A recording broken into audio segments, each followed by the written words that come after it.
It's not rare when a player can be good or even great for a couple of years and then he just vanishes. In most cases, the reasoning might be an injury, playing for a coach who doesn't draw plays to your ability, or it's a player himself losing the athleticism which helped so much in the early days of his career. Hey everyone, hope you're doing well. I'm Purple Prince and today we talk about J.J. Hickson, a player who once was one of the best rebounders in the league, but at just 29 he's out of the league and it's looking like his NBA days are over. J.J. Hickson is a 6'9" center/power forward who was drafted in 2008 NBA draft by the Cleveland Cavaliers with the 19th overall pick. He got his place set in Cleveland's rotation right away.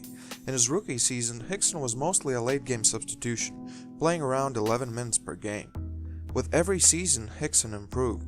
In his second season, Hickson was already playing more than 20 minutes per game, and averaging 8.5 points and 4.9 rebounds. When LeBron James left Cleveland in 2010, J.J. Hickson really flourished as he now had way more space and role on offense. Now, averaging almost 30 minutes per game, Hickson was able to score 13.8 points and grab 8.7 rebounds per game.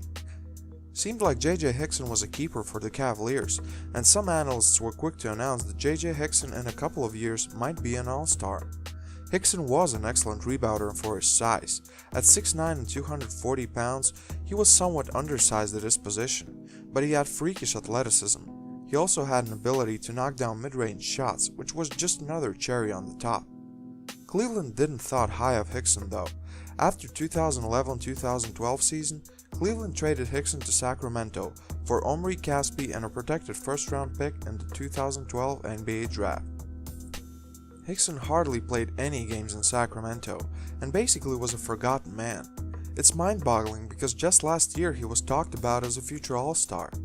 The same season, Hickson was waived by the Kings and later claimed off waivers by Portland Trail Blazers. In Portland, Hickson became his young self. He played very strong 19 games for the Trail Blazers, averaging 15.1 points and 8.3 rebounds. After the season, Portland signed Hickson to a one-year deal, and he had his best season yet. In 2012-2013, Hickson was one of the best rebounders in the league. He finished the season averaging 12.7 points and 10.4 rebounds. Despite Hickson's strong play, Portland didn't achieve much success. The word around the league started to spread. Hickson was now viewed as a stat padder who can bring the success to the team. Portland didn't resign Hickson, but Denver gave him a chance. Hickson had a strong season in Denver, averaging 11.8 points and 9.2 rebounds.